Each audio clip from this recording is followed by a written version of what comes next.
Siempre los documentos de la Iglesia, muchos ya lo saben, pero bueno, empiezan con las palabras, las primeras palabras que dicen, ese va a ser el título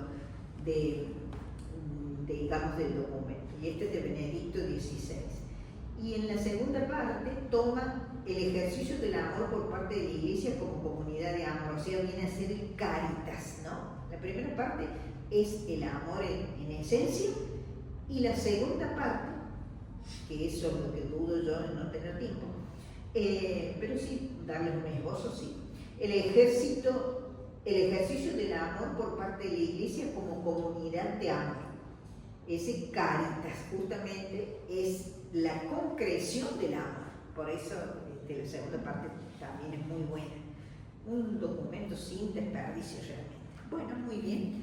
Vamos a ponernos en presencia del Señor. Pidamos perdón por nuestras faltas en esta cuaresma, que sepamos caminar con el Señor para devolverle un poquito de todo el amor que nos regala, ¿no? Entonces, tener presente que todo es obra del Señor y que tenemos que ir creciendo nosotros espiritualmente para que entendamos que no es mi voluntad, sino la voluntad del Señor, ¿no? Realmente.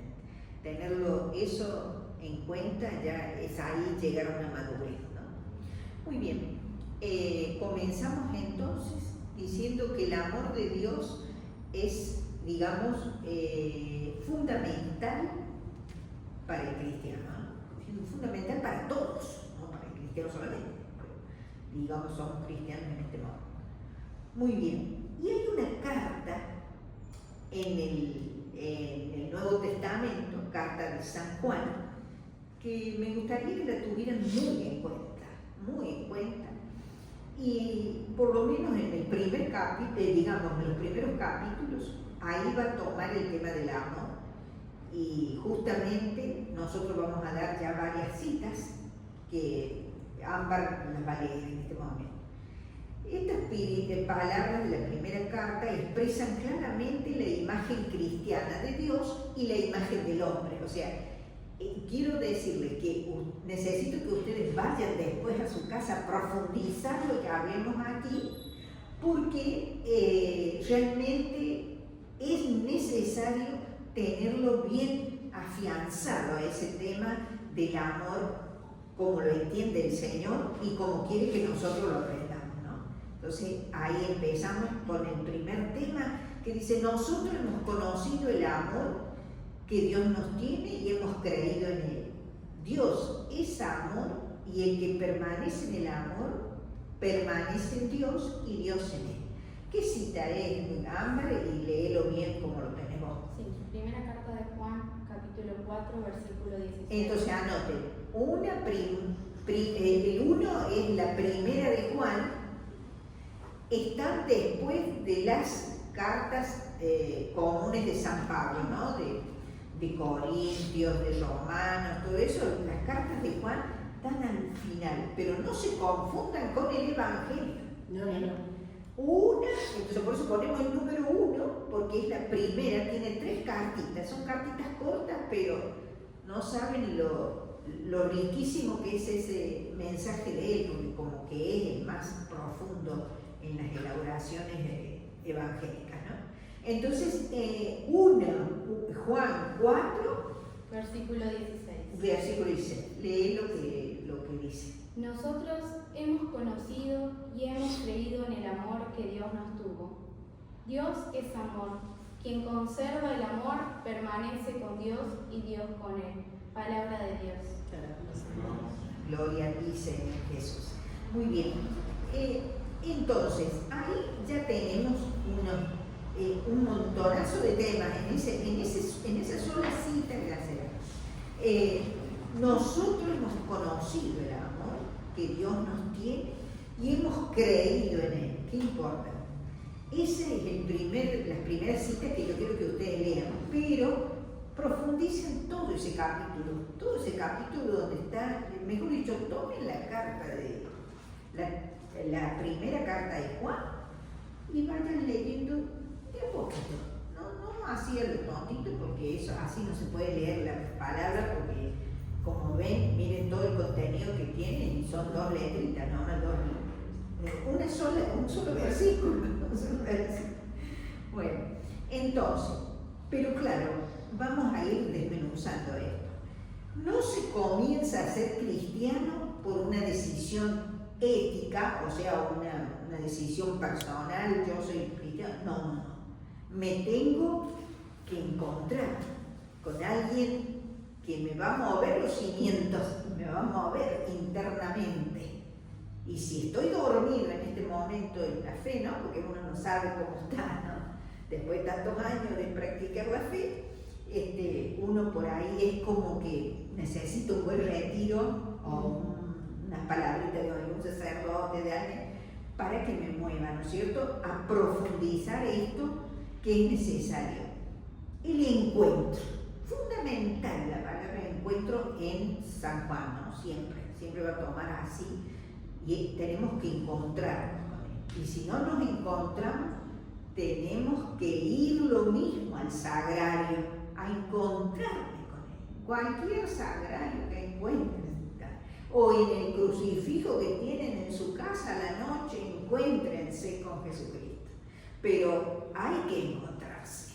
Si me permite, ahí dicen que el Señor, vieron que cuando nosotros somos, habrán visto muchos bebés, cuando nosotros somos bebés, nuestros padres nos ponen por lo general, cuando empezamos a caminar en una pared y nos dan la seguridad con los brazos y nos dicen vení,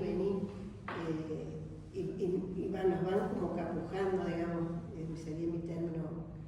El Señor hace igual con nosotros, no nos obliga, pero está siempre llamándonos con los brazos y esperándonos para que no nos caigamos. Hermoso tu aporte, pero les voy a pedir que dejemos los aportes para después, porque esa palabra. No, te puedo hablar mal de la hermana Tita, no hablo mal, sino que yo tengo un cuestionamiento con él, porque yo soy larguera y él es cortito, ¿me entiendes? Bueno, entonces, y agrega la otra parte, o sea, la primera parte, ¿no es cierto?, que es la primera. Tanto amó Dios al mundo, ahí vamos a decir, en el Evangelio de Juan. En el Evangelio, aquí, o sea, hemos dado una cita de la carta como base fundamental de la conferencia, y luego ahora vamos al Evangelio. ¿Qué dice el Evangelio? De Juan siempre. Sí, capítulo 3, versículo 16. Ahí está. Tanto amó Dios al mundo que entregó a su Hijo único para que quien crea en Él no muera, sino tenga vida eterna. Muy bien. Entonces, la fe, acá tenemos tanto amó Dios al mundo, ahí estamos viendo la muestra de amor. Ya vamos a ver que hace unos cuestionamientos, Benedicto, de que cómo es que vamos a amarlo a Dios, una de las preguntas, ¿no? ¿Cómo vamos a amarlo a Dios si no lo vemos? Entonces, ¿ven? Hay que tener en cuenta todo eso. Y él te da explicaciones, te lo aclara bien. Muy bien, la fe cristiana, poniendo el amor en el centro, ha asumido lo que era el núcleo de la fe de Israel, dándole una nueva profundidad y amplitud. O sea, no se ha quedado con la fe de Israel, sino que viene como que Jesús vino a dar plenitud a toda la Escritura, ¿no? A toda la Escritura. Entonces, bueno, acá también la fe de Israel, ahí hay que, se ve eso, y muy importante, dándole una nueva profundidad y amplitud. El israelita reza ¿con qué libro? Deuteronomio, muy bien. El Deuteronomio, que es el quinto libro de la Biblia, que está instalado en la Biblia entre los 5 primeros, que viene a ser la Torah, que es la ley, vamos a decirlo, y si quieren participar de las clases que va a dar el padre Fray Domingo, el martes, pero esto es por internet, porque es la clase de los formandos, ¿no? Pero bueno, se puede participar también.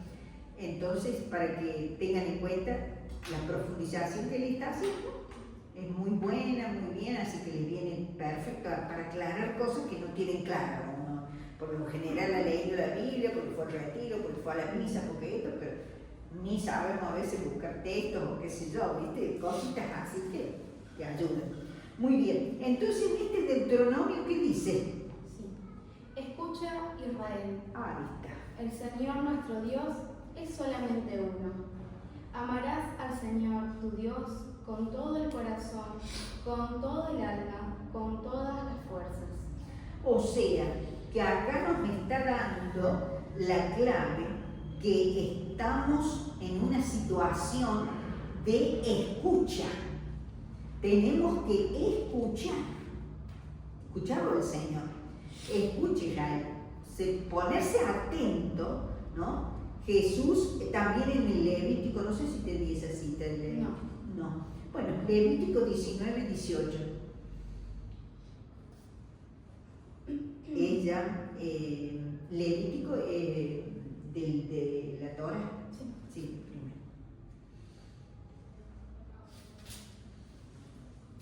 Mira la letrita que tiene esa Biblia, por favor. Yo tendría que haber venido con la lupa.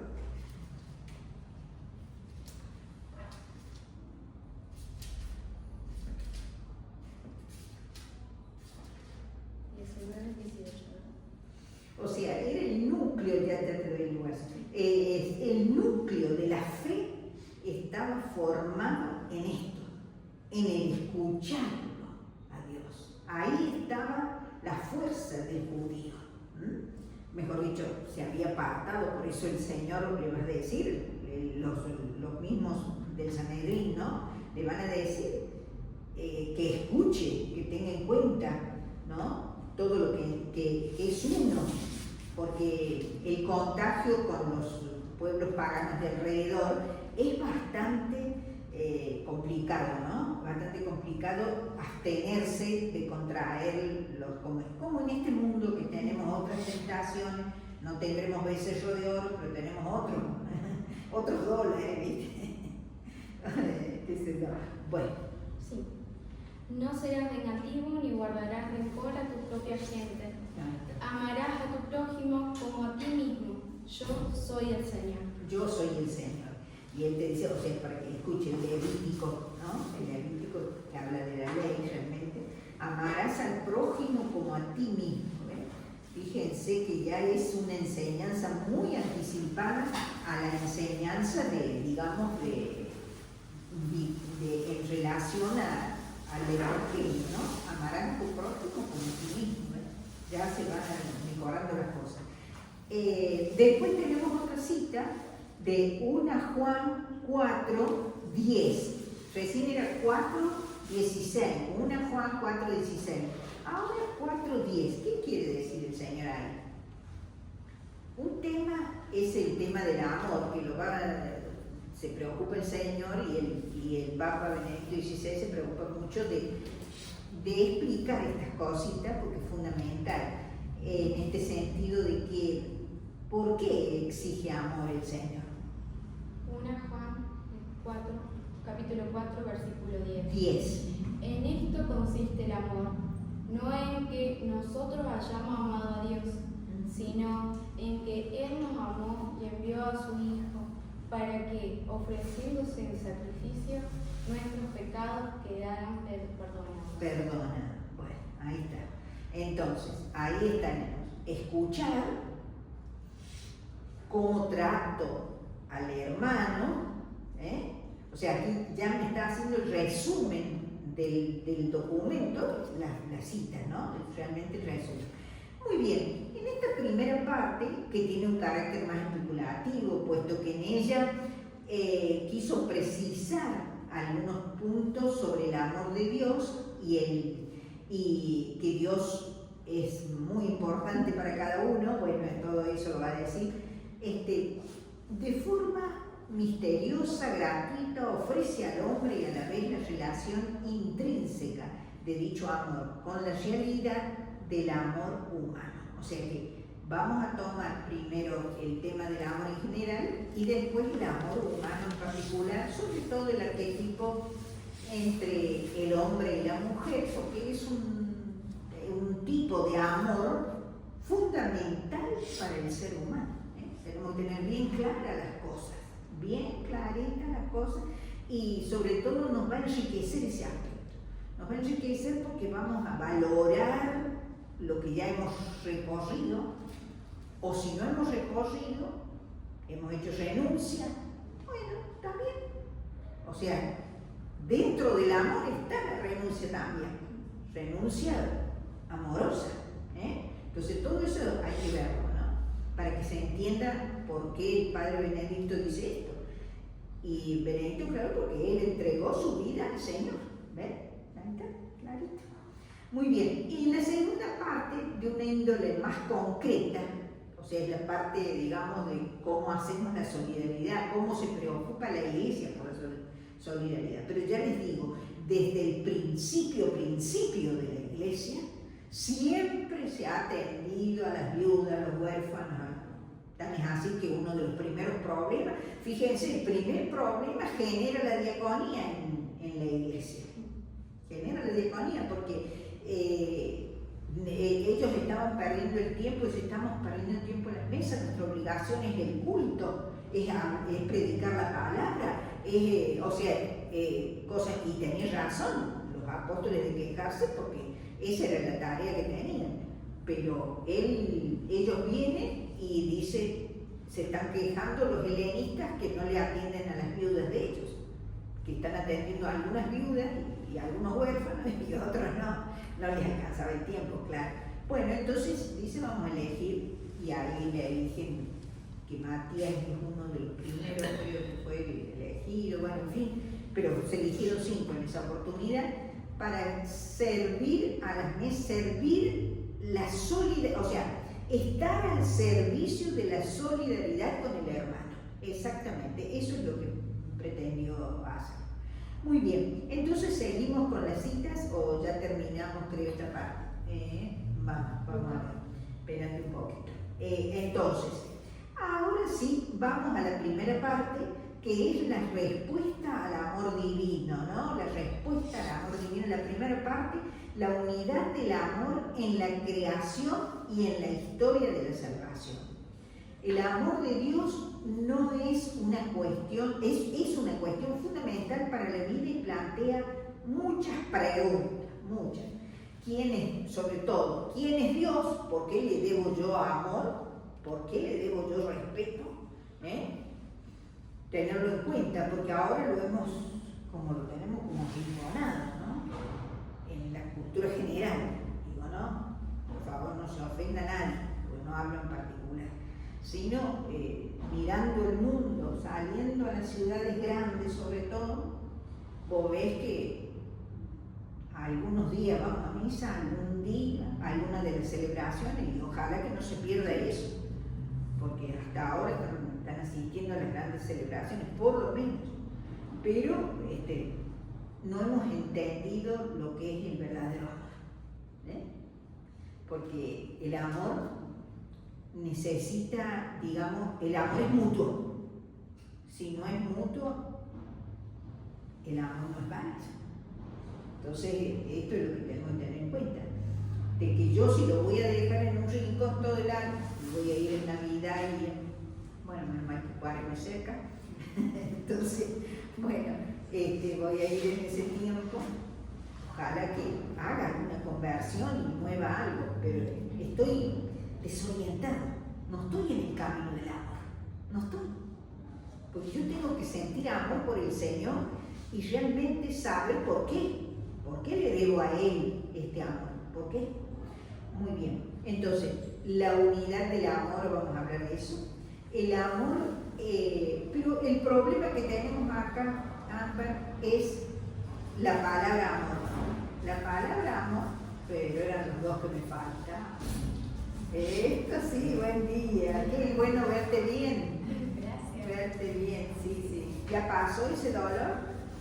Sí, aquí estamos en recuperación todavía. Bueno, muy bien. Entonces, Entonces, el primer problema que tenemos en la explicación del amor es el problema directo. El amor es una palabra, digamos, polisemántica, que tiene muchas acepciones, que tiene una prestación, se puede prestar, digamos, para muchas explicaciones. Y lo que Benedicto dice, pero encontramos coherencia en las distintas clases de amor. ¿Hay un basamento, algo que nos diga que es amor, que es básicamente amor? Porque tenemos amor a los padres, amor a los hijos, amor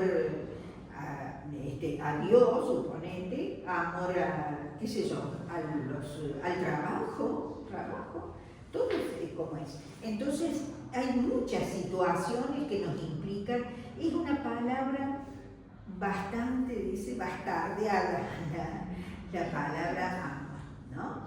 A veces ponemos en el amor cosas que no es verdaderamente, no es. Entonces, bueno, sigamos, no perdamos tanto. Entonces, aquí lo que nosotros necesitamos en este tema es este amor como que se nos ha manifestado en la Sagrada Escritura y en la Sagrada Tradición de la Iglesia, ¿ves? Ahí se ha manifestado el amor. Entonces, tenemos que nosotros, este vasto campo semántico, lo tenemos que ir ubicándolo para ver si entendemos qué es el amor que el Señor quiere. Muy bien. Acá seguimos. En toda esta multiplicidad de significaciones destaca el arquetipo por excelencia, el amor entre el hombre y la mujer, inseparable el cuerpo y el alma, con promesa de fidelidad. O sea, dice Benedicto, hay un atractivo, digamos, primero, un fuego, digamos, pero es un amor todavía deficiente. No lo podemos tomar como amor con todo, ¿no? Entonces, él va a ocuparse de esto y va a decir, este arquetipo es involuntario muchas veces. Involuntario es un atractivo natural que también debemos saber sopesar o nivelar o rechazar, lo que sea, de acuerdo a lo que se significa, que ya lo vamos a explicar. Entonces empieza a hacer un estudio con los primeros que tanto se han preocupado por la sabiduría, que son los griegos, ¿no es cierto? Eros es la primera palabra que usted tiene que anotar. Eros es una manifestación del amor. Viene a ser el amor a nivel físico, el eros, y también quiere entrar en comunicación. El eros, para ser amor, para servir para el amor verdadero, tiene muchas clases de purificaciones, de ir encaminándolo, porque no me puedo quedar en el eros. ¿Y qué sacan de conclusión ustedes? Seguramente que la mayoría de los amores que vemos últimamente, a fuerza de equivocarme, ¿no? Pero digo, en general, muchas veces vamos al encuentro íntimo en un eros incipiente. Entonces se remonta el eros se remonta de siglos antes de Cristo, ¿no? Entonces este eros ha sido usado en la antigüedad griega y es el amor entre el hombre y la mujer, que no nace del pensamiento y de la voluntad. No nace del pensamiento y de la voluntad, es algo, una atracción. Digamos, acá estamos a nivel instintivo. Vamos a decir Gabriela que ella puede saber más de esas cosas. Instintivamente, ¿no es cierto? Se impone al ser humano muchas veces. Entonces vos tenés que ahí que vamos a usar la inteligencia. Por eso él va a remarcar acá, lo voy a repetir más luego, pero lo digo ya para que se tranquilice la mente de ustedes y se ubiquen en donde yo estoy. Este amor tiene que planificarse, tiene que purificarse, dice, y planificarse. ¿Por qué? Porque toda respuesta amorosa necesita de nuestra inteligencia y de nuestra volición, de nuestra voluntad. O sea, la decisión del amor, de todos los órdenes del amor, todos. Quiero vivir con esta persona, quiero, en fin, quiero entrar al convento tal o a la religiosa tal. Es una decisión amorosa. Y tienen que estar tres cosas fundamentales, pues. Sentimiento, pero no en primer lugar, en el último. Sentimiento, entendimiento o inteligencia y voluntad. Y eso es lo que no estamos aplicando cuando yo veo tantas parejas que se separan inmediatamente, cuando el primer resbalón, ya ven, andate a la casa de tu mamá, yo me voy a la mía. No, fue una decisión volitiva lo que hiciste, querido, querida. Entonces, hay un compromiso de todo mi ser. Y es ahí donde yo voy a aprender a ser fiel. Si hago valer estos tres estamentos, es fundamental esto. Y difícil, pero bueno. El eros, entonces, es usado 2 veces en el Antiguo Testamento, en los primeros escritos griegos, 2 veces. En cambio, en el Nuevo Testamento ya no se lo usó más, porque empezó a ver que la religión griega estaba aplicando como religioso, porque como tiene un impulso hacia Dios, algo divino tiene el eros, ¿sí? Entonces, este divino, hay que ver a dónde se encamina, a dónde va, a dónde quiere el Señor que vaya. Entonces, este eros no se puede, digamos, ya comenzar una relación seria, sino que hay que darle tiempo.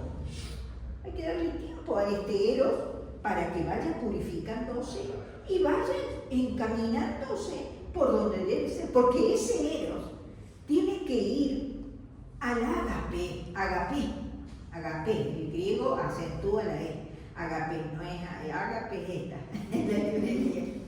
pero quiere ser agape, quiere ser muy linda la palabra que han puesto, ¿no? La manifestación del amor cristiano. La manifestación del amor cristiano debe ser un agape. ¿Y qué es esto? Bueno, entonces, este amor, sigamos razonando con Benedicto. En el Antiguo aparece 2 veces la palabra, pero nunca, como es, de los términos griegos que son usados en psicología y en todo, serían eros, el amor, digamos, primero, la base, digamos, filia, que es el de la amistad, filia, PH, ¿no? Recuerden que en griego la PH se suena F, filia, de filiación, ¿ven? Entonces ahí es la relación de amigos y agape. Los escritos neotestamentarios prefieren agape, que fue difícil que los griegos lo aceptaran, pero después lo van a aceptar, ¿eh? Después lo van a aceptar. Entonces, en el Evangelio de Juan 3:16, entonces, para expresar la relación entre Jesús y sus discípulos, es una relación filial, ¿ves? La relación de Jesús es el filia griego. Entonces son palabras fundamentales porque como los griegos han sido todos los que han estudiado todo esto, filosóficamente hablando, entonces, pero bueno, ellos van a llegar al Dios de Aristóteles, que es un Dios que no ama, sino es amado. Entonces no es el Dios cristiano, está estático el Dios de Aristóteles. Pero hay que reconocerle a Aristóteles que le hizo una ayuda bárbara a Tomás de Aquino, porque Tomás de Aquino se toma de la enseñanza de Aristóteles, o sea, va a cristianizarlo ahí, entonces es Santo Tomás, ¿no? Pero bueno, leamos qué dice la relación filial. Juan 3, 16. Tanto amó Dios al mundo que entregó a su Hijo único, para que quien crea en Él no muera, sino tenga vida eterna. Ahí está, ¿eh? Hay como un reconocimiento de Jesús, expresar la relación entre Jesús y sus discípulos.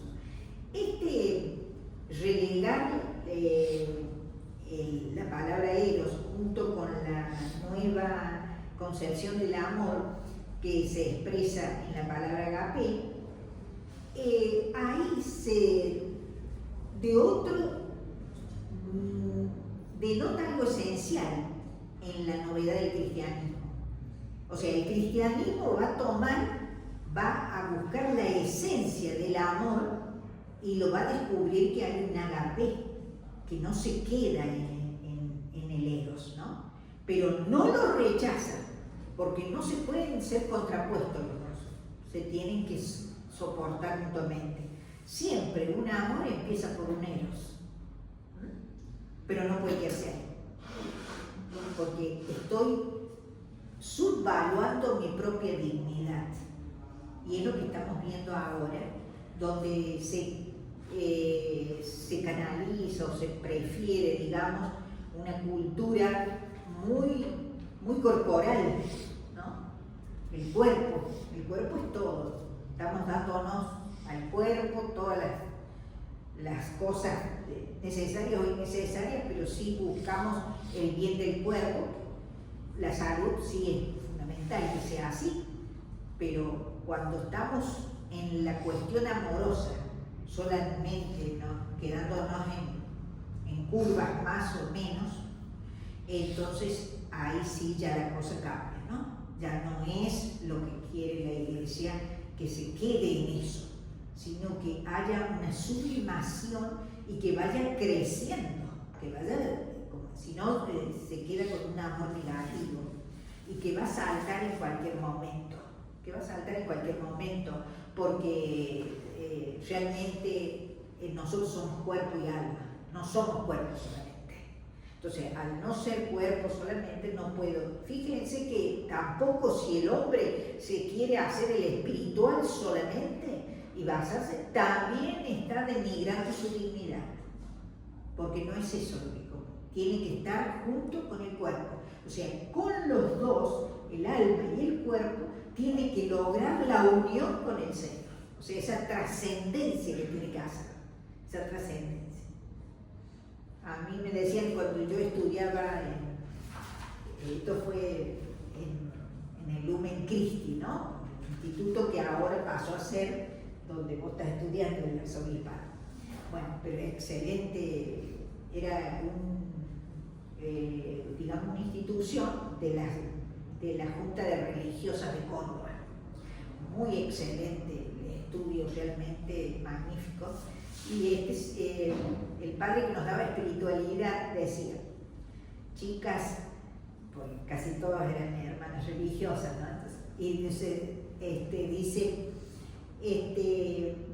cuando ustedes tengan catequesis de matrimonios o de ¿cómo es? De noviazgo, de novios, en fin, hablaba a las catequistas, a las futuras catequistas, digamos, o futuras, lo que sea, pues, era profesorado de ciencias religiosas, ¿no? Bueno, entonces ahí decía él: no digan que son ustedes dos, siempre tienen que ser tres. Y entonces le preguntaban las hermanas, ¿y cuál es? ¿Cómo tres? No era el poliamor que se usa ahora, no. Era justamente Dios. Dios tiene que ser parte de ese amor. O sea, ese ero tiene que ir purificándose. ¿Con quién? Con el Señor. Purificándose para llegar a un ágape. Un ágape es como boda, como fiesta, como cena, díganlo, o qué sé yo, dice que en el cielo vamos a tener agape. Bueno, si hemos caminado acá por sendas valiosas. Entonces, bueno, pero ¿qué problema tuvo el Eros acá? ¿Por qué la iglesia se opuso en un tiempo? No mucho, pero sí se opuso. Porque habían tomado el aspecto divino que tenía el Eros, el aspecto divino, que es esa chispita de Dios realmente, porque Él genera estas cosas. Entonces, esa chispita es la que debe ir madurando y creciendo, ¿no? Entonces, ¿pero qué pasó? Que el pecado siempre, o sea, cuando cae el pecado, o sea, o pueblos paganos que no tenían muy fuerte la fe en Dios, entonces estos pueblos griegos, por ejemplo, entonces ustedes ven que había religiones que van a recordarse cuando estudiaban historia, que había prostitutas sagradas. Y esas prostitutas sagradas, de sagrada tenían nada, y tenían, era como una falsa religión que habían creado y que era abuso de personas, abuso de mujeres. Y esas vivían en el templo, en los templos paganos.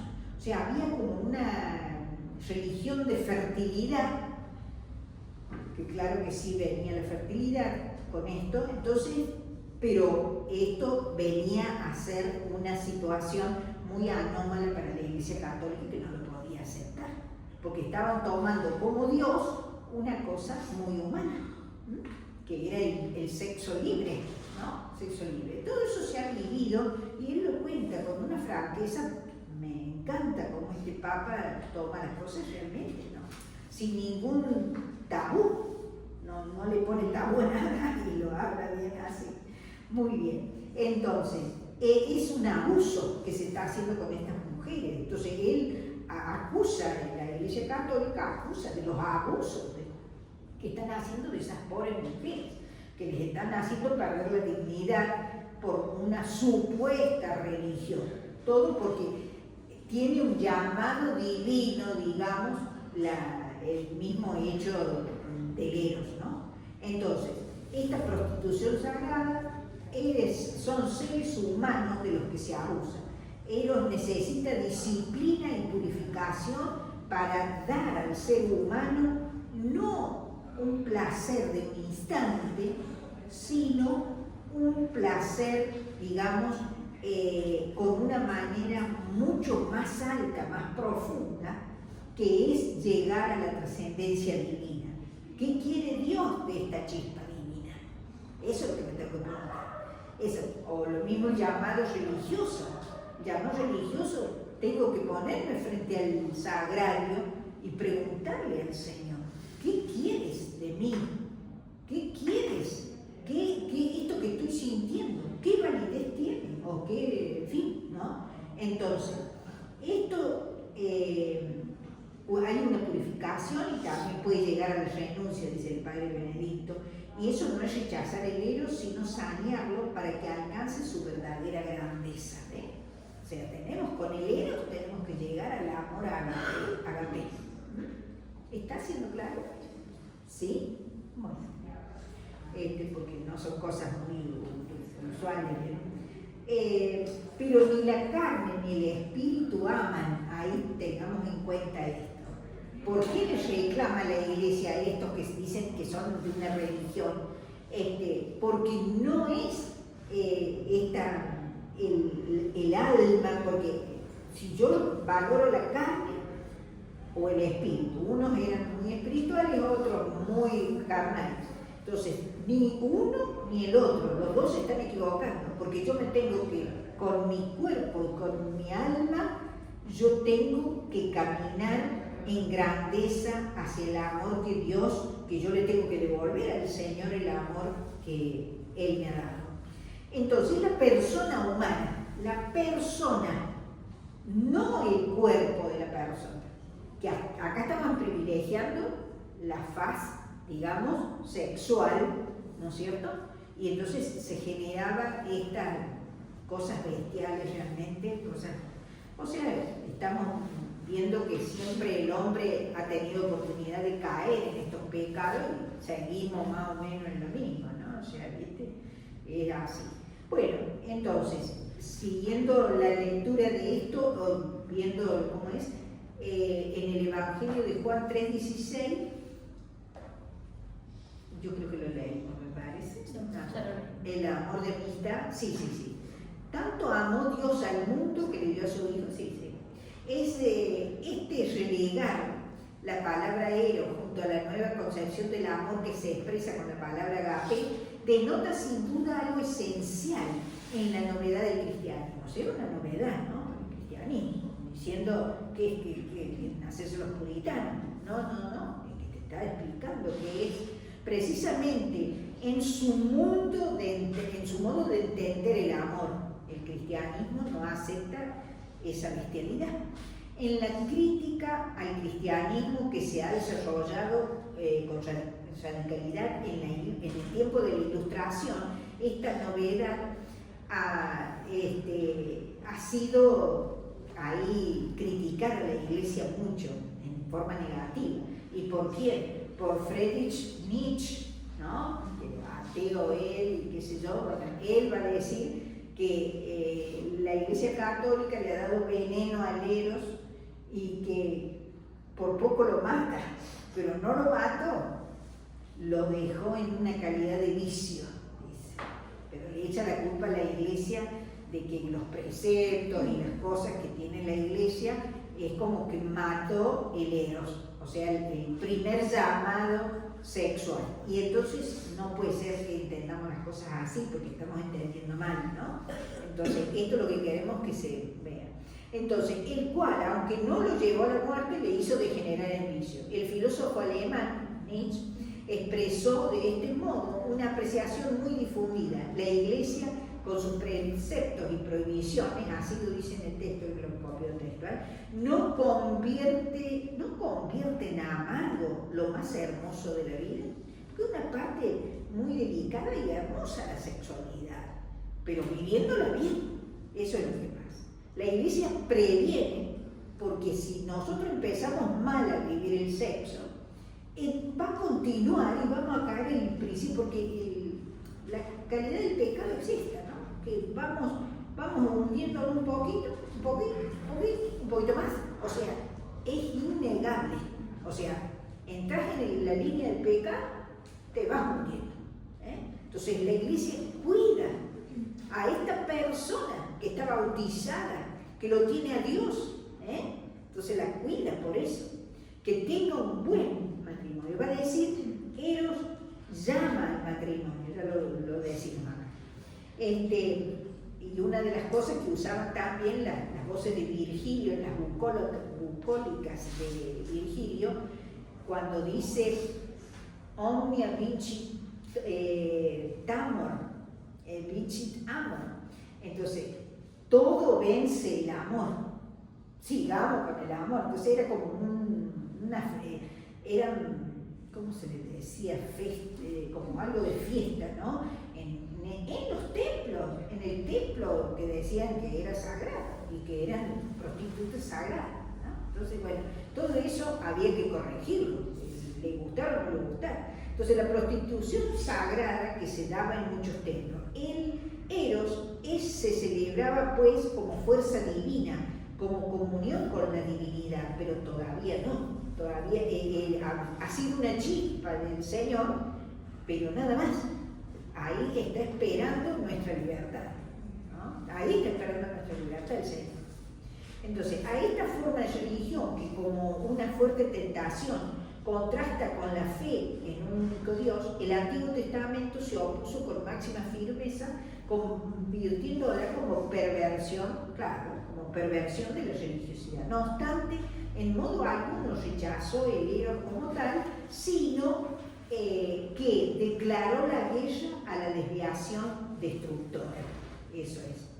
Y después ya se van a unir, ya van a ver que llega a un acuerdo, pero bueno, después ya es la acción de la libertad, del mal uso de la libertad del hombre, que no va a ponerse a pensar por qué la Iglesia te pone estos límites, ¿no?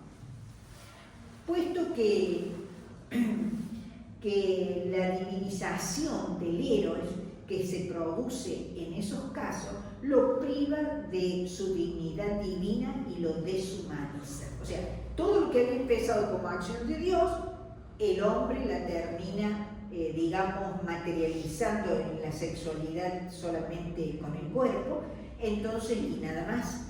Entonces, porque pasaban de una prostituta a otra, entonces no había realmente verdadero amor, ¿no? Por eso, el Eros ebrio e indisciplinado no es elevación, éxtasis hacia lo divino, sino caída, degradación del hombre. Resulta así que el héroe necesita disciplina y purificación para dar al hombre no el placer de un instante, sino un modo de hacerle pregustar en cierta manera lo más alto de su existencia, esa felicidad a la que tiende todo nuestro ser. En estas rápidas consideraciones vamos a considerar dos aspectos, ¿no? Ante todo, entre el amor y lo divino existe una cierta relación, eso es evidente. Todo pasa por la mano del Señor, ¿eh? Todo es la creación es de Él, somos nosotros creación de Él. Entonces, decididamente, todos los aspectos de la vida tienen que estar tenidos de la palabra del Señor. El amor promete infinitud, eternidad, una realidad más grande y completamente distinta de nuestra existencia cotidiana, pero al mismo tiempo se consta que en el camino para lograr esta meta no consiste simplemente en dejarse dominar por el instinto. Hay que dominar el instinto, ahí tenemos esta realidad, ¿no? Entonces ese es el hombre que no se sabe gobernar, el ser humano, ¿no? Cuando yo digo hombre, es ser humano, mi querida, ¿eh? En la iglesia así es, en la Biblia, el hombre, decimos el hombre, no estamos hablando del varón, estamos hablando de la humanidad. Ténganlo en cuenta porque si no, no van a entender lo que uno habla. Por eso yo agrego ser humano. Sí. Esto depende, entonces, esto hace falta una purificación que incluye también la renuncia, puede darse. Esto no es rechazar al héroe ni envenenarlo, sino sanearlo para que alcance su verdadera grandeza. Esto depende ante todo de la constitución del ser humano, que está compuesto de cuerpo y alma. ¿Ve? El hombre es actualmente él mismo cuando el cuerpo y alma forman una unidad íntima. El desafío del héroe puede considerarse superado cuando se logra esa unificación. O sea, ahí ya tenemos la receta, digamos, magnífica. Hay que unirse realmente cuando yo estoy ya en condiciones de ponerlo a Dios como referente fuerte de esta unión de dos cuerpos y dos almas. Tener en cuenta esto es fundamental. Entonces, y por supuesto que va a tener momentos de prueba, todo es así. O sea, las tentaciones siempre están, o sea, el cuerpo es cuerpo, y bueno, pero es saber purificar siempre, constantemente. Por eso esta cuaresma la iglesia te la muestra todos los años, no funciona. Y lo va repitiendo porque es necesario. Por eso te pone la confesión, ¿no es cierto? La confesión más seguido, porque todos somos débiles todos, no hay excepción, Incluso los mismos sacerdotes que tienen ya un compromiso mayor y qué sé yo, también tienen que hacer el esfuerzo de saber lo que el Señor quiere para cada uno. Entonces, si el hombre pretendiera ser solo espíritu y quisiera rechazar la carne como si fuera una herencia animal espíritu-cuerpo, que estuvo, el maniqueísmo estuvo mucho tiempo en la iglesia también, o sea que todos los que rechazaban la encarnación de Cristo rechazaban toda esta cuestión de lo carnal, ¿no? Sí, los albigenses, ¿no? En el comienzo de nuestro Padre Domingo, de los que han estudiado Santo Domingo, los albigenses querían una religión sin cuerpo. Ellos se vestían así porque eran como nibios angelitos. albigenses y los pero los albigenses más todavía. Bueno, entonces, esto hay que, dice el epicúreo Gassendi, bromeando, se dirigió a Descartes. Y uno era muy amigo de Platón y el otro amigo de, digamos, de Descartes. Entonces va a decir, Gassendi se dirigió a Descartes con el saludo, oh alma, y Descartes le replicó, oh carne, ¿ves? Porque uno se basaba en la carne y entonces los dos estaban equivocados. Era el camino de la filosofía griega, ¿no? El camino de la filosofía griega fue así. Pero me ama como criatura unitaria de la cual forma parte el cuerpo y el alma. Solo cuando ambos se funden verdaderamente en una unidad, el hombre es plenamente el mismo. Únicamente de este modo el amor, el héroe, puede madurar hasta su verdadera grandeza, que es el agape.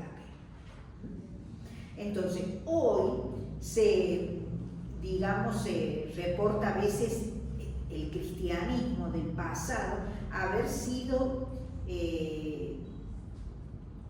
muy espiritualista, en una zona, en una época antes del Vaticano II, que todavía existían en la iglesia salva tu alma, y entonces venía el padre Robay, que lo tenga Dios en la gloria porque ha dado tanto en ese Lumen Christi y realmente magnífico su enseñanza. Y él decía, ¿cómo voy a salvar el alma del hombre? ¿Y en qué voy a poner el alma del hombre si no salvo el cuerpo? Dice. Entonces él era todo cómico, él para despertar, porque era de noche, ¿viste? Los cursos estos, entonces todos estaban medio dormidos y él con sus chistes, sus cosas, pero sus enseñanzas bien serias, ¿no? Entonces, diciéndote, quería decirte, tenés que salvar al hombre. Somos una unidad, cuerpo y alma. Y Dios nos quiere así. ¿Tiene sus defectos? Sí, por supuesto. Está la raíz del pecado en uno y eso, hacete cargo, hermanito. Claro, ¿qué va a hacer? Todos nos tenemos que hacer cargo. Nadie tiene la culpa de eso, pero sí tenemos que saber que el Señor murió por nosotros. La cruz fue por mí. Yo tengo que reconocer eso. Por mí. Dios mío. ¿Por qué me abandonó? Dijo él. A nosotros ya.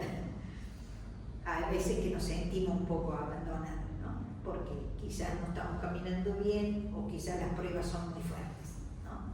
Pero también hay que saber hablarlo, saber entregarlo, saber cómo es, pedir orientación siempre al sacerdote, ¿no? Todo eso ayuda mucho, es fundamental, porque tenemos una vida que en estos momentos, ¿no? Es difícil para el joven, sobre todo digo joven, uno ya ha caminado un trecho, ¿cómo se llama? Verse desarrollar el amor, por ejemplo, con su pareja, cristianamente hablando, y entonces desentona con un montón de... Y muchas veces estas personas que tienen cursos de prematrimoniales, dice, y por lo general no tengo ninguno que no haya convivido, me decían los otros días. O sea, es muy raro encontrar algún cristianito que siga el camino que el Señor quiera, hasta llegar al momento de la entrega con el tercero ese que te digo que tiene que estar ahí. Entre vos y Lucas tiene que estar ahí. Bueno, muy bien. El amor, acá vamos a hablar de una cosa muy importante también, el para siempre, ¿no? El desarrollo del amor hacia sus más altas cotas y su más íntima pureza conlleva al que ahora aspire a lo definitivo, y esto en un sentido en cuanto implica exclusividad, solo esta persona. O sea, me caso con esta persona. Y en el sentido para siempre, porque el amor toma todos los estamentos, todas las dimensiones del hombre, hasta la dimensión del tiempo. Tiene que estar el amor, ¿no? Para siempre. Qué difícil.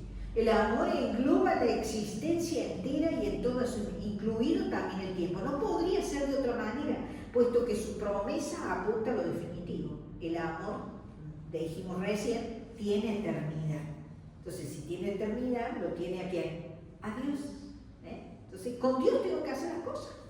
Ciertamente, el amor es éxtasis, porque de ahí se equivocaron los griegos, porque provocaba éxtasis el héroe. Entonces, bueno, ese éxtasis tengo que saberlo llevar en el sentido verdadero, pero no en el sentido de arrebato momentáneo, un arrebato de momento, no, sino como camino permanente, como un salir del yo cerrado en sí mismo hacia la liberación y la entrega de sí. De este modo, hacia el reencuentro consigo mismo, más aún hacia el descubrimiento de Dios. O sea, caminemos hacia Dios. Y ahí vemos las lecturas que tenían que confrontar una. Mateo 10:39 dice. Sí, entonces el reencuentro consigo mismo y con Dios. El que pretenda guardar la vida, la perderá. Y el que la entregue, la recobrará. A ver, Lucas 17:33, yo te puedo dictar otra también para que confrontemos. Quien trate de conservar la vida la perderá, pero quien la pierda la conservará. Ahí. Eso es Lucas y luego Mateo. ¿Y a quién nombras cuando decís conserva? Conserva. ¿A quién tiene que nombrar? ¿A quién está nombrando? A Dios. Entonces, cuando nosotros respetamos lo que dice el Señor, estamos realmente entregando la vida, entregándosela a Él, como diciendo, tu voluntad, Señor. Haz que yo piense lo mismo. El amor es tratar de ir viendo, ¿no es cierto?, que las opiniones distintas se vayan unificando. Y eso nos ayuda el Señor también, chicos. Tengo que ir, porque tengo que ir a convivir luego, después cuando me case, a convivir. Entonces, bueno, en ciertas cosas, por supuesto, si es de otra religión, paciencia, ¿no es cierto? Pero tiene que crecer en Dios, ¿no? O sea que estamos más o menos salados. Pero bueno, tener en cuenta todo esto, ¿no? De que está pidiendo el Señor que acudamos a Él, ¿no? Acudamos a Él. Muy bien. Entonces, lee Mateo 16:25, en el mismo evangelio. 16:25.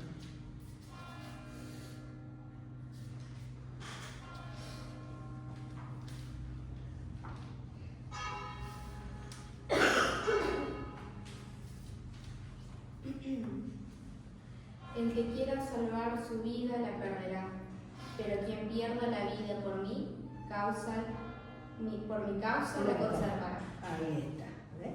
La conservará. Muy bien, entonces, a veces perder la vida, ¿no es cierto?, es apartarse de Dios. No es perderla solamente como muere, ¿no es cierto? No, es caminar por un camino que no es el que me está recomendando el Señor. Entonces, bueno, ahí tenemos varias citas. Si quieren copiarlo, se los dicto. Marcos 8:35. Confronten todas esas. Fíjense, todos los sinópticos están señalando este tema. Todos son sinópticos. Mateo 10:39, Mateo 16:25, que son las dos que leyó Ámbar. Marcos 8:35, 8,35. Lucas 9:24. Lucas 9:24. Y la última, Juan 12:25. Entonces, con estas palabras Jesús describe su propio itinerario, que a través de la cruz lo lleva a la resurrección, el camino del grano de trigo que cae en tierra y muere, dando así fruto abundante. Describe también partiendo de su sacrificio personal y del amor que éste llega a su plenitud. La esencia del amor llega a Jesús, ¿no? Y de la existencia humana en general. Entonces, Él me está dando ya muestra el Señor, en sus palabras. Él está dándome la muestra de que hay que entregar la vida, ¿no? De entregar. Muy bien. Ahí trae una novedad la fe bíblica, porque sobre el tema del amor, ¿no? Nos va a ayudar muchísimo también. Nuestras reflexiones sobre la esencia del amor, en las que reflexionamos hasta ahora, inicialmente bastante filosóficas, nos ha llevado por su propio dinamismo hasta la fe bíblica. Al comienzo se ha planteado la cuestión de si bajo los significados de la palabra amor diferentes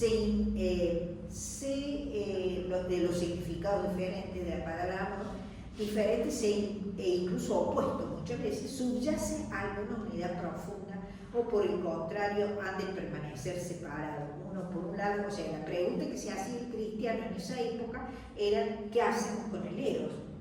El eros uno lo siente. ¿Qué? ¿Es pecado sentirlo? No. Entonces, bueno, el eros y él, ¿cómo es? Hasta que no se cristalice la tentación, ¿no es cierto?, no puedo decir que es pecado, sino el Señor espera que uno trabaje, haga trabajar la mente, el corazón y la voluntad, para saber qué es lo que quiere Él con este fueguito del eros, ¿no? Entonces, tenerlo en cuenta esto. A menudo en el debate filosófico y teológico, estas distinciones entre amor posesivo y amor oblativo, o sea, porque empezó a dar definiciones la Iglesia Católica de lo que era el eros, y dijo: es de un camino ascendente, porque busca a Dios el eros. Y lo otro, que ya se ha cargado de Dios, que ya como es el amor oblativo, donde se lo puede ubicar a Jesucristo en ese amor oblativo, ¿no? Todo, o amor benevolente, ¿no? Sí. El otro es un amor concupiscible, muy físico, sí. Entonces, con frecuencia ambos se contraponen, uno como amor ascendente y otro como descendente. ¿Pero qué? ¿Van a estar así subiendo y bajando al estilo de la escala de Jacob? No, sino que van a llegar el momento de que tiene que madurar el ser humano. No puede permanecer infantil en un amor sexual, porque si queda en ese amor es un ser que no madura, queridos hermanos, no madura, y entonces es difícil que tenga amor por sus hijos, difícil, sino que vive obsesionado por lo sexual. O sea, ese es un tema que hay que tener cuidado. O sea, el pecado, el demonio está buscando donde estemos flaquitos para tomarnos, ¿no? O sea, siempre nos está tratando de engañar.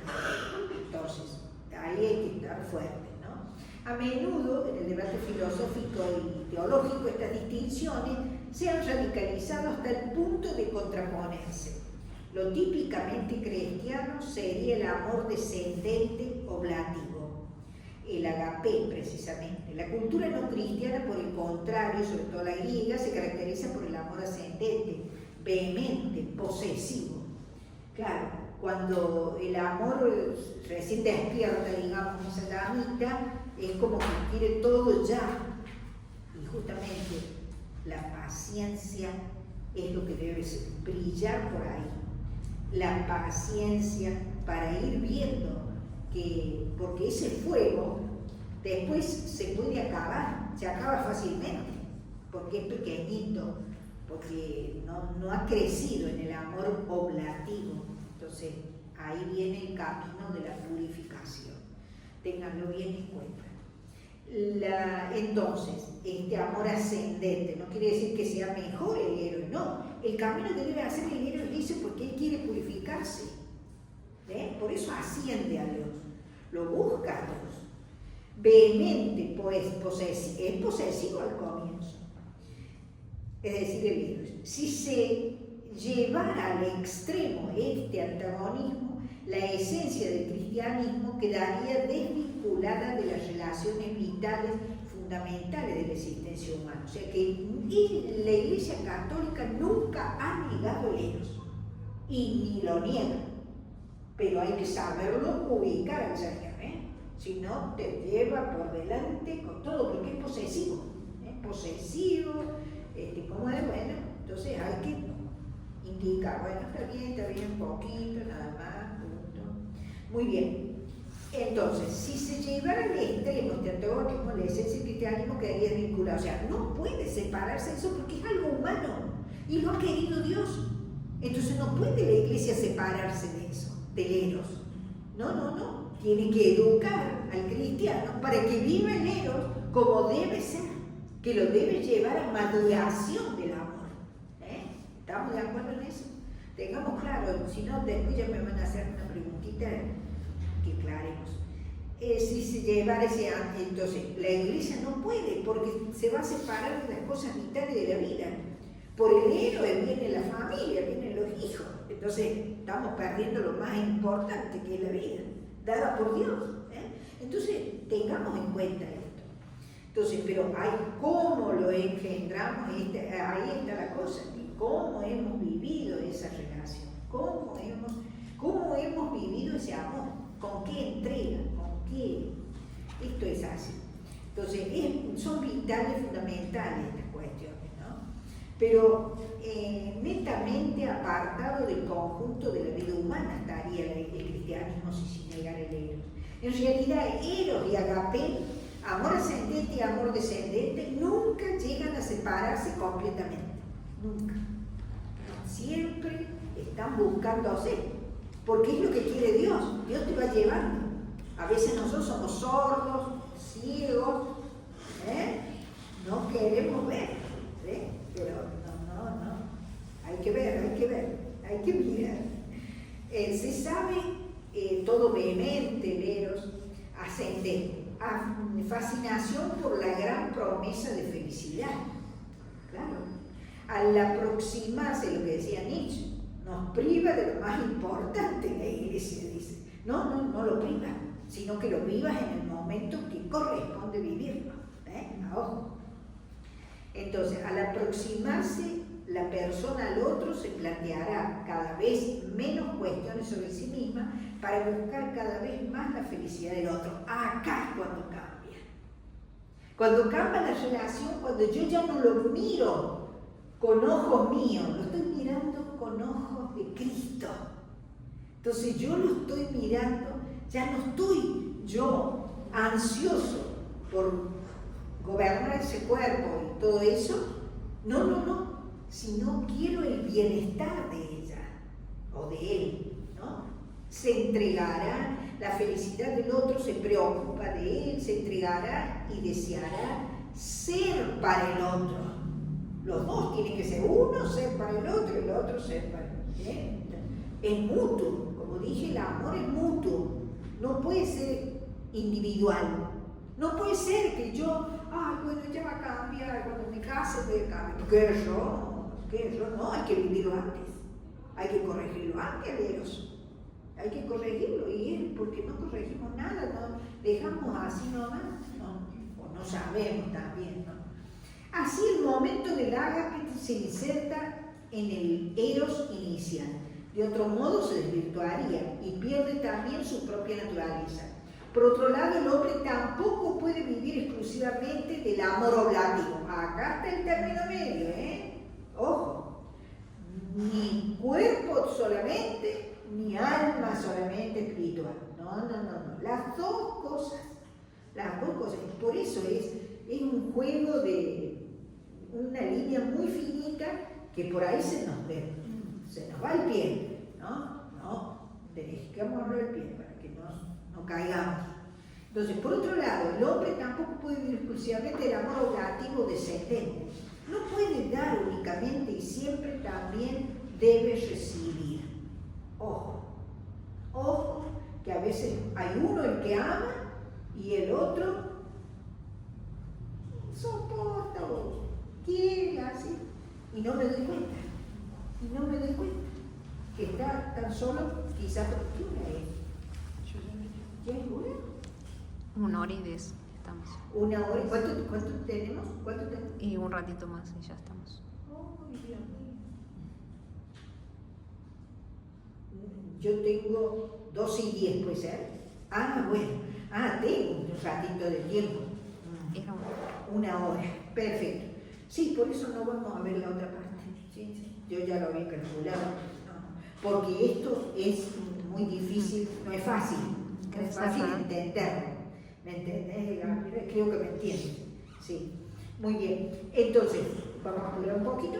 Quien quiera dar amor debe a su vez recibir como don. Es cierto, como nos dice el Señor, que no puede convertirse en fuente de los que manan ríos de agua viva, como dice el Señor en Juan 7, 37, 38. Juan 7, 37, claro, estamos acá, mira. Sí, estamos en la mitad de la cita. El último día, el más Qué solemne. magnífica capacidad de este hombre, digo yo, porque viste todo el panorama y no me llegó ni a un tema de eso.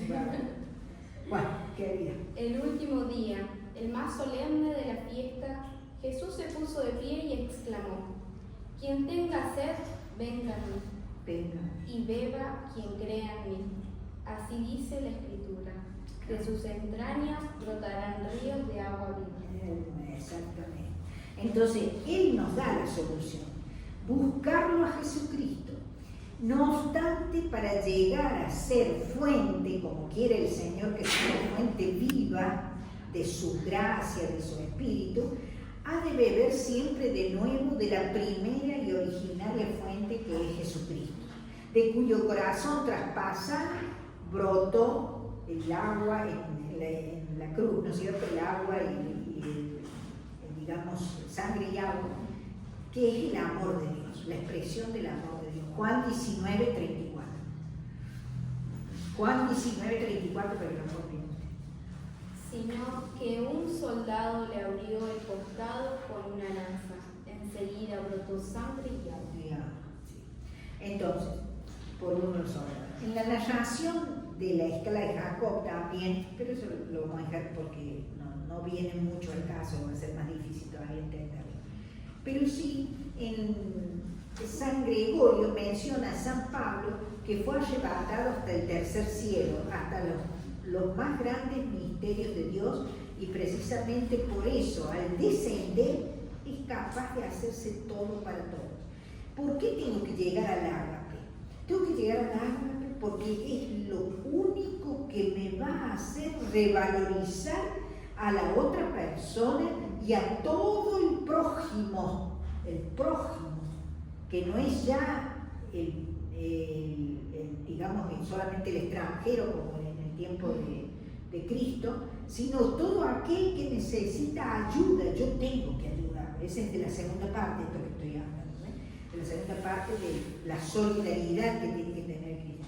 Entonces San Pablo, que es subido, desciende y es capaz de hacer todo por todos.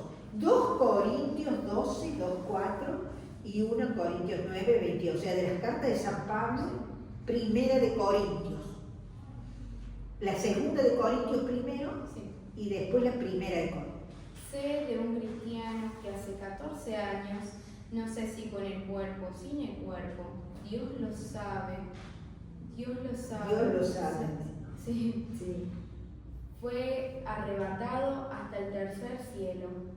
Y sé que ese individuo, con el cuerpo o sin el cuerpo, Dios lo sabe, fue arrebatado del paraíso y escuchó palabras inefables que ningún hombre puede pronunciar. Exacto. También pone el ejemplo de Moisés, que entra y sale del tabernáculo, donde están las tablas de la ley, donde es el lugar sagrado de la carpa que tenían cuando viajaban en el desierto, ¿no es cierto? Bueno, esta disposición de él era una disposición que todos tenemos que tener. Esa fuente, ¿a dónde decimos tenemos que ir? A Jesucristo. Bueno, al sagrario, digámosle ahora, no al tabernáculo de aquel, pero sí al sagrario, como hizo ella que estaba contemplando al Señor. Estuvo en contemplación Moisés. Entonces, esa contemplación la tenemos que vivir, queridos hermanos. No puede ser que vivamos solamente en lo corpóreo, porque el mundo de hoy le da mucha fuerza a lo corpóreo, ¿no? El cuerpo, gozala, vivila bien, no te preocupes, seguila, corpóreo.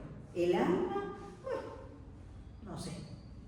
Ya hemos pasado al otro extremo. Antes decíamos salva tu alma. Ahora, sálvanos, tenemos que decir. Eso es lo verdadero. Pero tengo que contemplar. Si el Señor me da posibilidades de saber caminar en esta ruta que Él quiere que yo camine, Él me ha dado elementos, me ha dado la gracia. En el bautismo hemos recibido la gracia y tenemos que repetirla porque nuestros pecados nos hacen apartar de esa gracia. Entonces, ¿para qué? Para seguir siempre contemplándolo. Tengo que llegar a una contemplación. Tengo que acercarme al Señor y con un texto, ni que sea 2 palabritas de texto, quizás esas 2 palabras, con esas 2 palabras el Señor hace mucho conmigo. ¿Por qué? Porque uno está acostumbrado a hacerlo, entonces es como que se va haciendo la práctica, ¿no? No es solamente rezar para un Padre Nuestro, qué sé yo, no. Muy bien que rece el Padre Nuestro, está perfecto, por favor. Sino que no me puedo quedar en eso. Tengo que ir un pasito más. Siempre un pasito más. ¿Hacia dónde? Hacia esa fuente que emana agua. Y esa agua la necesito. Porque este mundo está seco. Seco. Muy poca gente habla de Dios, desgraciadamente. Y te miran como... Y bueno, yo les hago esa sonrisita, esta sonrisa, ay, pero les molesta muchas veces, no quiero pasar de grosera, pero es así. Dentro se extasía en la contemplación Moisés, se ve apremiado por los asuntos de los afligidos. Hemos encontrado pues aquí una primera respuesta, todavía más bien genérica de las 2 preguntas que formuló Benedicto. Y entonces dice, en el amor es una única realidad. Claro, es una única realidad. Nada más que nosotros nos quedamos en la parte que nos parece que el maligno nos está aconsejando mal. Lo que pasa es que el maligno ganó mucho terreno, ¿no? Mucho terreno. Y somos nosotros los que lo permitimos. Claro, no puede ser. Hay gente que se maneja con cosas diabólicas. ¿Cómo pueden vivir así? No, por favor, basta, cortémosla. Estamos haciéndole caldo gordo al maligno. Entonces nos pone esas ideas, ¿ves? Él, como nosotros, yo le estoy dando permiso, ¿no es cierto? O sea, él me está sugiriendo y no puede ser. Me está sugiriendo que haga tal cosa. Y eso no es lo que la iglesia y lo que el Señor quiere. Lo que el Señor, sobre todo, la iglesia hace lo que el Señor quiere. Pero algunas veces puede ser que haya algún cura que se equivoca, pero no, nada más. Entonces, ahora, terminando con esta idea, entonces, pero cuando las 2 dimensiones se separan completamente una de otra, se produce, en todo caso, una forma mermada de amor. O sea, es un amor pequeñito, el amor sexual de un momento, pequeño, no ha llegado a ser, habrá tenido un momento de gozo momentáneo, pero ya enseguida se va, porque no veo la plenitud que me promete el amor de Dios, ¿no? También hemos visto sintéticamente que la fe bíblica no construye un mundo paralelo o contrapuesto al fenómeno humano originario del amor, sino que asume a todo el hombre interviniendo en la búsqueda del amor para purificarlo, abriéndole al mismo tiempo nuevas dimensiones. Esta novedad de la fe bíblica se manifiesta sobre todo en 2 puntos: la imagen de Dios y la imagen de hombre, que esto es lo que está trabajando él, que él hace. Y dice, pero el primer pueblo que respeta la imagen de Dios es el pueblo de Israel, cuando dice Shema Israel. Yahvé es el único Dios, el único. Qué hermoso, ¿no? El único Dios. Oración fundamental del Shema, la Shema, porque es una oración. La Shema, que es Shema en hebreo, es escucha, escucha Israel. El Señor, nuestro Dios, es solamente uno.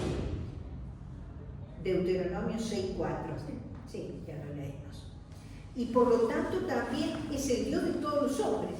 En esta puntualización hay dos elementos singulares que realmente todos los otros dioses no son Dios, y que toda la realidad en la que vivimos se remite a Dios, es creación suya. Ciertamente la idea de una creación existe también en otros lugares, pero solo aquí queda absolutamente claro que no se trata de un Dios cualquiera, sino que es el único Dios verdadero. Él mismo es el autor de toda la realidad. Esta proviene del poder de su palabra creadora, la cual significa que estima a esta criatura, precisamente porque ha sido Él quien la ha querido. ¿Quién la ha hecho? Por eso nos ama el Señor, porque Él eligió amarnos. Por eso es un Dios de misericordia. O sea, yo pinto lo negativo, pero Él, gracias a Dios, es misericordioso. No es que, como estamos viendo muchas veces, que decimos el Antiguo Testamento es negativo totalmente. No, es negativo por las tantas batallas que tiene el pueblo, sí, esa parte sí. Pero en cuanto a Dios, hay que ver la maternidad de Dios en el Antiguo Testamento. Sería un buen trabajo que hicieron, ¿no? Un buen trabajo buscar la maternidad de Dios en el Antiguo Testamento. A ver cómo lo ubicarían ustedes. Para que vean de que no es que es Dios vengativo, así que la parte negativa, no. Este Dios ama al hombre, lo ama, nos ama. Por eso es que ustedes y todos nosotros, tenemos que responder. Todavía no le sabemos responder a Dios. Bueno, entonces, Él nos ama. La potencia divina a la cual, lo que yo les decía de Aristóteles, en la cumbre de la filosofía griega trató de llegar a través de las reflexiones ciertamente a objeto de deseo y amor. O sea, importante como que llegó a un ser superior, eso es muy importante en Aristóteles, nada menos que el tema de Aristóteles, ¿no es cierto? Que llegue a eso es la existencia de Dios, lo descubre él en las 5 vías, tiene 5 vías Aristóteles. Santo Tomás, quiero decir, tiene en base a lo que ha hecho Aristóteles. Entonces, o sea, estaba iluminado este Aristóteles, iluminadito, pero no llegó a dar el paso, Entonces, todos, el Señor lo va preparando a uno, pero nosotros no nos animamos a veces a decirle sí, o no nos animamos a decirle tal cosa al Señor, Ese es el tema, ¿sí? Hay que ser fuerte, buscarle, pedirle al Señor, ahí en esa contemplación que yo le digo que lo hagan más seguido, ahí adquiere uno, que yo siempre reclamo en la fraternidad que haya al hacer eucarística, ¿viste? Porque realmente ahí es el lugar del fontanal, digamos, la fuente grande de gracia. Ahí, aunque no vea nada, ¿no? Pero quédate un rato y vas a sentir esa paz. Vas a sentir la paz que el Señor te da, que no hay otro que te la dé.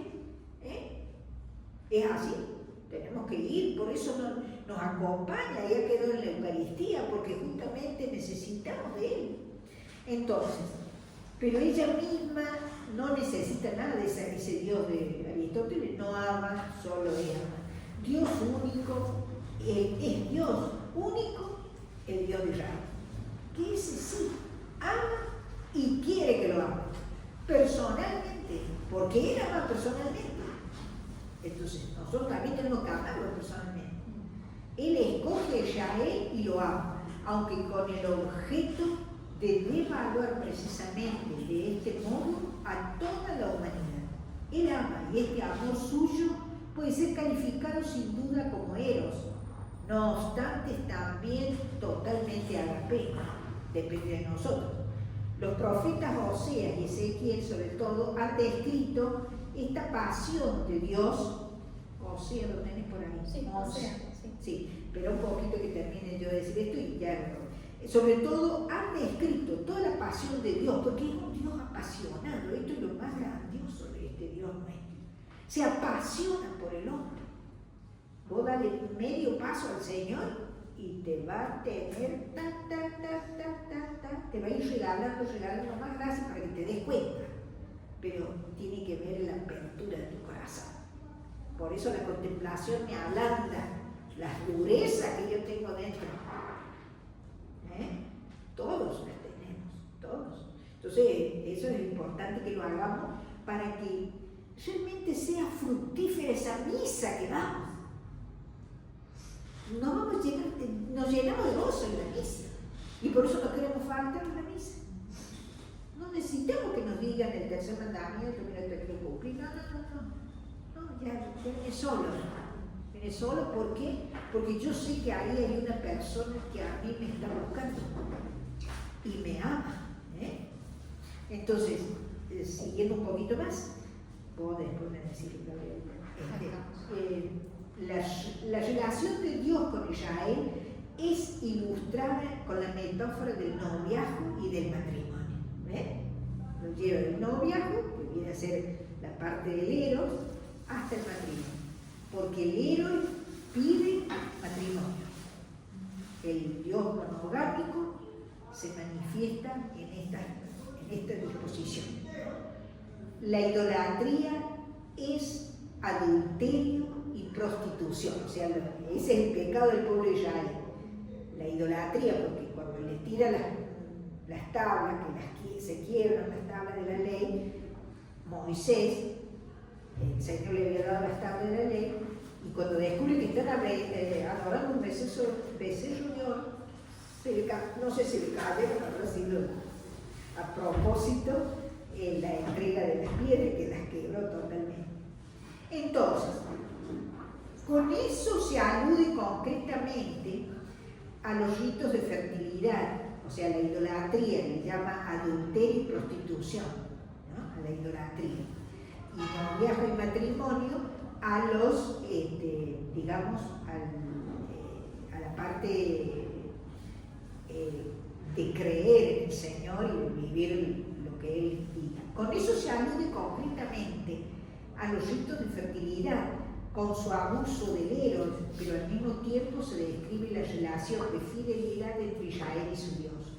La historia de amor de Dios con Israel consiste en el fondo en que Él le da la Torá, es decir, abre los ojos de Israel sobre la verdadera naturaleza del hombre y le indica el camino del verdadero humanismo. O sea, la ley que tanto respetaba el pueblo judío, de los 5 libros de la Biblia del comienzo, la ley esa, eso le abre los ojos al pueblo de Israel y le enseña un montón de hechos humanos que no conocía el pueblo, ¿no?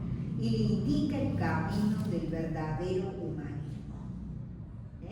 Esta historia consiste en que el hombre, viviendo en fidelidad al único Dios, se experimenta a sí mismo a quien es amado por Dios y descubre la alegría en la verdad y en la justicia.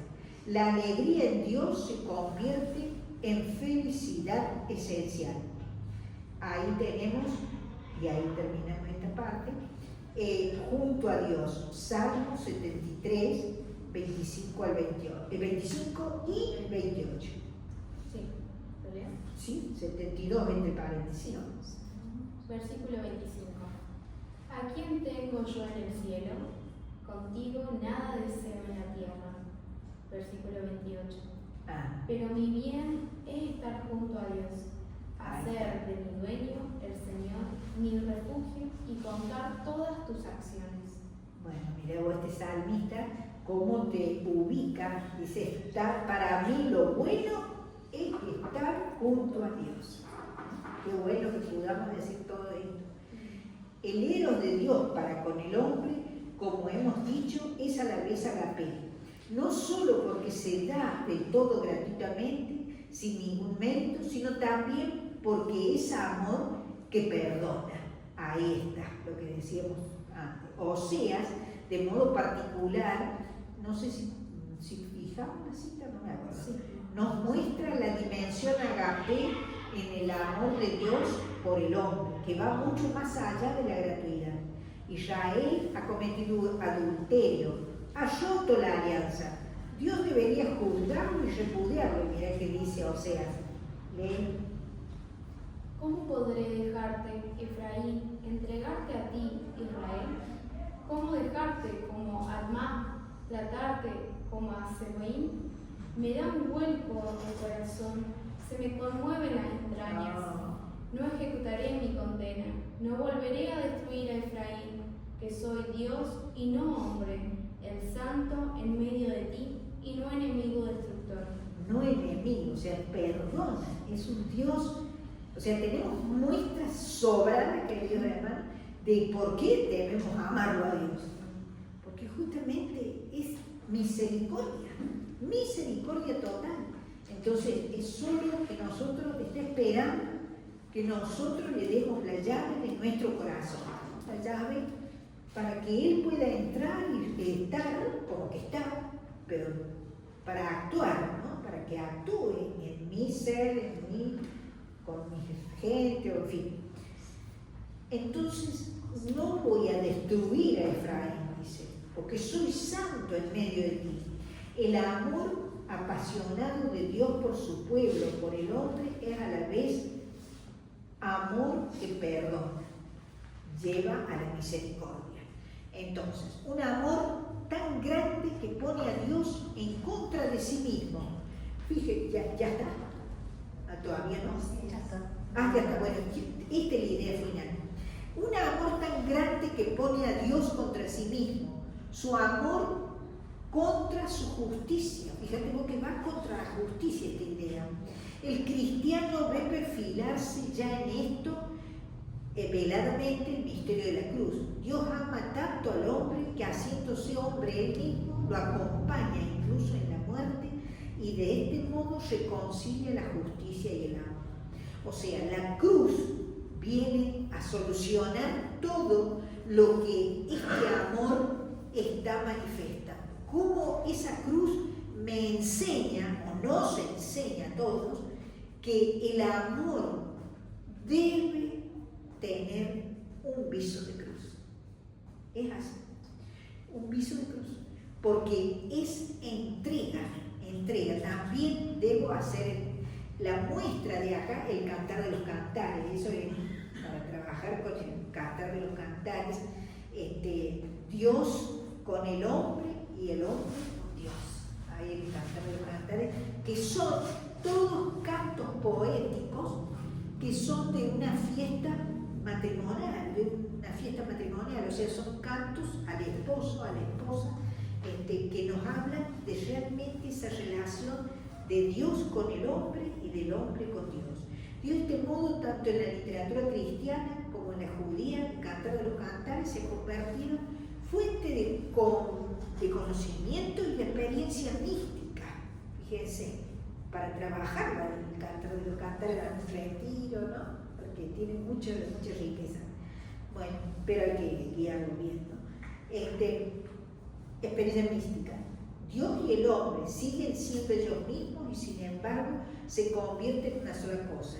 El que me ve, el que se une al Señor es un espíritu con él. Esta es la cita 1 Corintios 6:17.